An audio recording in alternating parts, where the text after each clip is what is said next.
Apat na palatandaan para oras na tapusin yung relasyon nyo o hiwalayin mo na yung kasalukuyan yung jowa mo. Pero teka lang, baka magalit ka sa akin.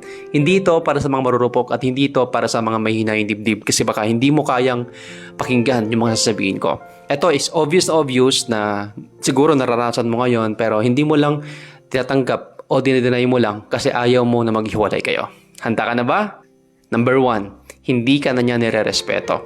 Naranasan mo na ba yung hindi ka niya mahal pero ayaw ko niyang hiwalayan? Bakit? Kasi may pakinabang ka pa kasi sa kanya. Ikaw naman ngayon, yung habol na habol sa kanya kahit wala ka na napapala at siya may napapala sa'yo.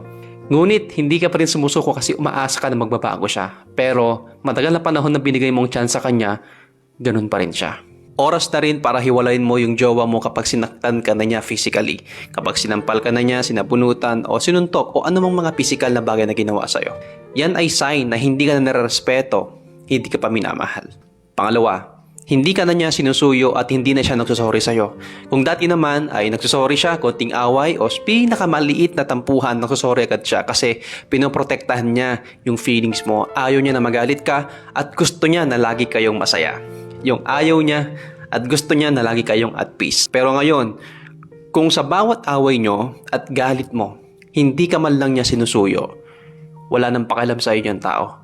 Hindi ka man lang nakakarinig ng sorry sa kanya, hinahayaan niya na matulog na lang kayo na may sama ng loob, tapos kinabukasan, kakausapin ka na parang normal lang.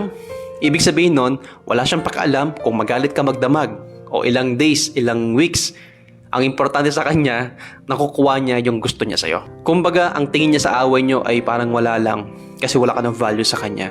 Tandaan mo na kapag ang isang tao may value sa'yo, iniingat-ingatan mo hindi lang yung tao, kundi pati yung feelings niya sa'yo. Kaya kapag yung nararamdaman mong galit, anumang feelings mo at hindi niya sinesecure na maayos lahat ng conflict nyo, ibig sabihin, okay lang sa kanya na magalit ka.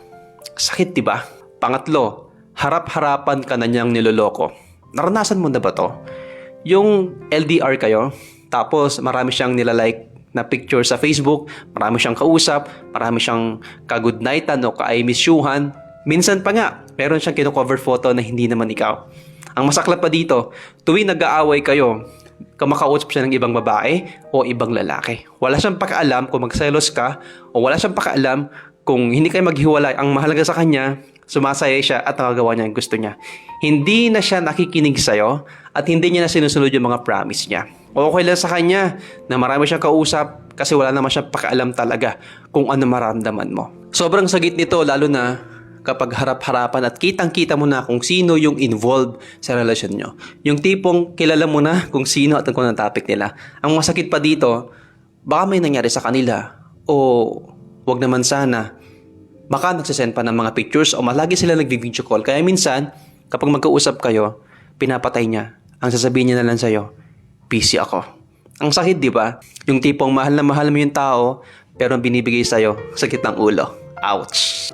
Pang-apat, wala na siyang pakialam sa'yo at lagi ka na niyang ini-ignore o binabaliwala. Ang pinakamasakit sa lahat, yung makita mo yung sarili mo na nag-iisa lang kahit may jowa ka naman. Yung makita mo yung sarili mo na umiyak mag-isa. Ang pinakamasakit sa lahat, yung mag-jowa, na iisa lang yung lumalaban. Sobrang sakit talaga kapag ini-ignore ka ng taong mahal mo. Hindi pong sabik na sabik ka sana makita siya sa personal o sabik na sabik ka sana na kumain kasama siya. Pero andun, nag-ML. Andun, nasa barkada. Andun, may kausap na iba. O ang worst, nandun sa kabit niya. Alam ko kung bakit mo tinapos to. Siguro, itong apat na bagay na to ay nararanasan mo. Siguro binabaliwala ka, siguro hindi ka sinusuyo, o siguro niloloko ng harap-harapan. Or ang worst, siguro hindi ka niya nire-respeto.